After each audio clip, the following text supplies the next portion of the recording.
kağıdın ölçüsü şöyle eni 6 santimetre, şöyle boyu 13,5 santimetre.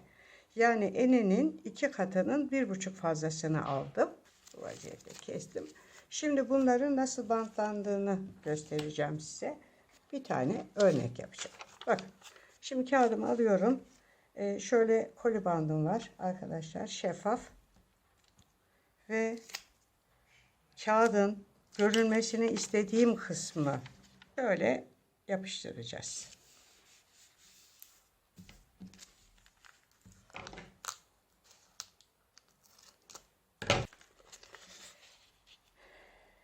Önce ikiye katlıyorum. Açıyorum. Tekrar arayı ikiye katlıyorum, yarıyı. Tekrar diğer yarıyı böyle ikiye katlıyorum. Şuralara bant gelmiyor, şu kenarlara, ama önemli değil. Bunlar içeride kalıyor çünkü. Şöyle tekrar kapatıyorum. Şöyle bu şekilde arkadaşlar kağıtlarımın hepsini yaklaşık bu çerçeveye, büyük olana küçük olana 60 tane, büyük olana birlikte yapacağız. Kaç tane kağıt gideceğini göreceksiniz. Bu şekilde arkadaşlar bu kağıtların hepsini hazırlayacağız. Evet, kağıtlarımın hepsini hazırladım arkadaşlar. Şöyle kenarda dursun. Şimdi bunların nasıl takıldığını göstereceğim. Şu kağıtta şuradan 2 tane alıyorum şöyle. Şu vaziyette alıyorum. Şöyle tenha, tenha, şurada tenha. Bakın şu kısımlar kalabalık. Buraları kullanmıyoruz şimdilik. Ve buradan itibaren şöyle tenha yere gelecek şekilde tutup şöyle içeriye geçiriyorum.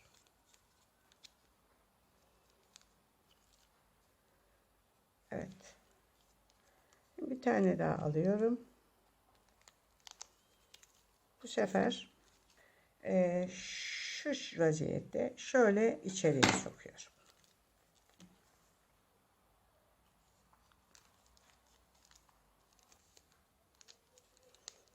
Evet.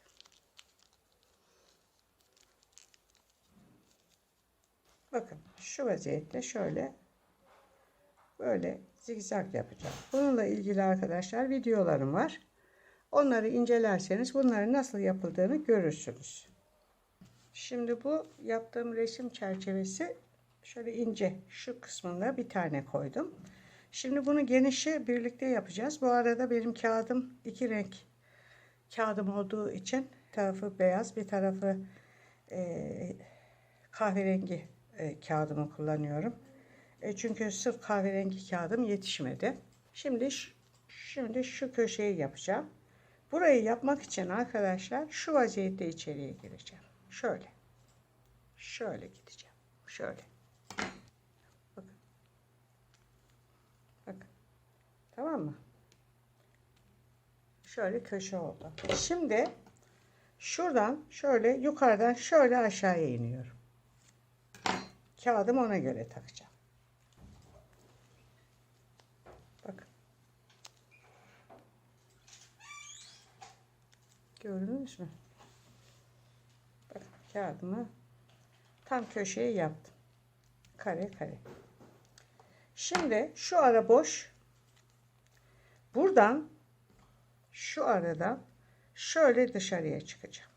Şu vaziyette dışarıya çıkacağım. Şöyle.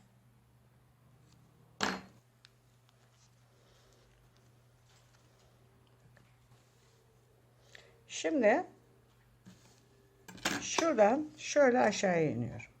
Şu vaziyette.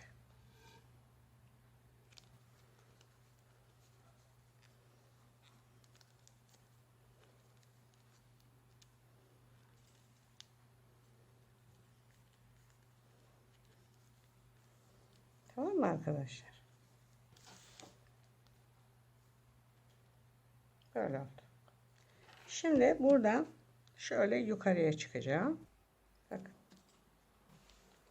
Şimdi burada arkadaşlar 1 ve 2 tane şundan 2 tane yapacağım buraya.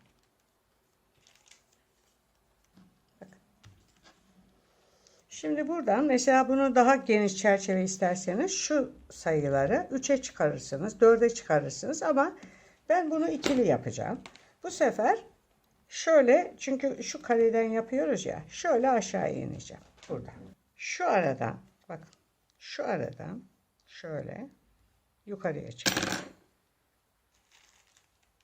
Bakın arkadaşlar, şimdi artık burada böyle zikzaklarımızı şöyle yaparak devam edeceğiz. Ve aynen şu şeklin bu sefer burası böyle ikili olanını yapacağız. Arkadaşlar bakın, resim çerçevesini bitirdim. Şöyle bir dar, şurasına bir tane çıkıntısı olan dar bir çerçeve yaptım. Diğerini de şöyle şeyli, ikili gibi biraz daha geniş yaptım. Şimdi burada beyaz kısmını kullanacağım. Şurada kahverengi kısmını kullanacağım. Yalnız şöyle, bunu sizinle birlikte yaptık ya arkadaşlar. Bunun birbirine geçmesini unutmuşum. Ve direkt geçtikten sonra aklıma geldi. Videoda da gördüm, çekmemişim. Size şimdi bunun örneğini göstereceğim. Yani birbirine şöyle açıkken birbirine nasıl bağlarız onu göstereceğim. Onun için şöyle yapıyoruz. Şu en son taktığımın katını açıyorum. Şöyle. Videolarımda var arkadaşlar bunlar ama ben şimdi kanalımı yeni keşfedenler için tekrar gösteriyorum. Şu şekilde şu aradan bakın. Şuradan içeriye şunun ikisini birden geçiriyorum. Şöyle. Şöyle. Geçirdim. Bakın. Geçti. Şimdi bunun birini bu tarafa, diğerini de buraya doğru yatırdıktan sonra bunların birleşmelerini sağlıyoruz. Bunu şuraya sokuyorum arkadaşlar. Şu araya. Şöyle.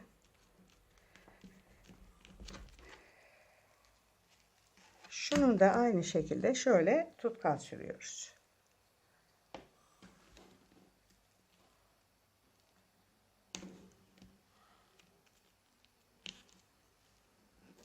Ve gördüğünüz gibi çerçevem oldu. Bakın şu aralar açık. Bunları kapatmam gerekiyor. Başka yer dikilmiyor arkadaşlar. Sadece şu köşeler, şu dörtlülerin köşeleri dikiliyor. İpimi bu tarafa çekiyorum. Buradan bu tarafa geçiyorum. Şu aradan, içinden. Şu vaziyette. Ve şuradan girip aradan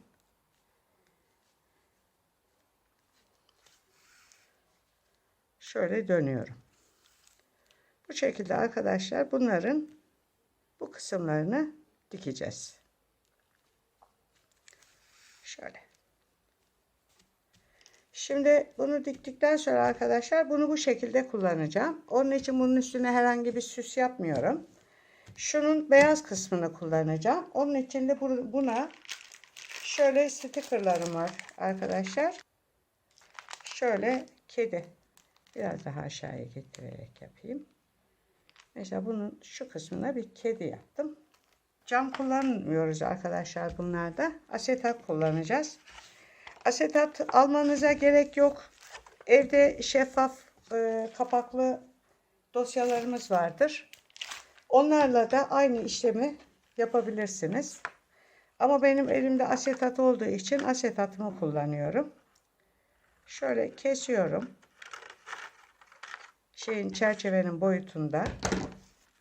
Bunu ister yapıştırın, isterseniz şöyle benim var çift taraflı şeffaf bantlarım var. Onlardan kullanın. Şöyle şeffaf bantım var. Bunu 3 tarafa yapıştırıyorum. Bir tarafı iki taraflı şeffaf bantım var. Şöyle. Bunu buraya getirdim.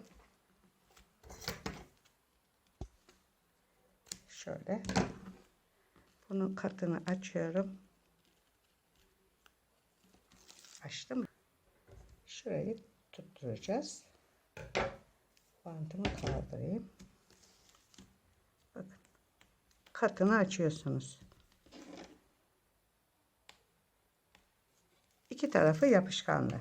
Şimdi şu kestiğimiz şeyi bunun üstüne yapıştırıyoruz. Bakın. Şurası açık. Ve bunu bunun üstüne yapıştırıyorum. Tamam mı arkadaşlar? Bakın.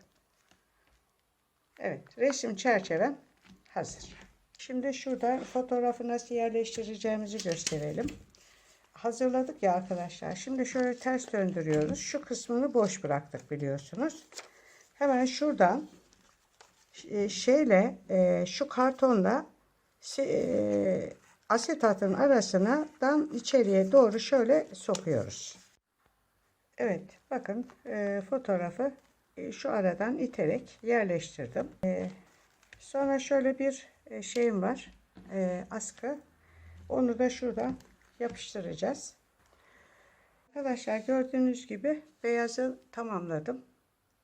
Şöyle bir kulp sap koydum boncuklardan. Şuralara sticker yapıştırdım. İçine fotoğrafını koydum. Bu hazır. Şunu da aynı şekilde yaptım. Ama bunu sade olarak yaptım. Evet arkadaşlar şöyle gördüğünüz gibi 3 boy resim çerçevesi yaptım. Arkadaşlar videom burada sona erdi. Videomu beğenmeyi, kanalıma abone olmayı unutmazsanız sevinirim. Bundan sonraki videolarda görüşmek üzere. Hoşça kalın.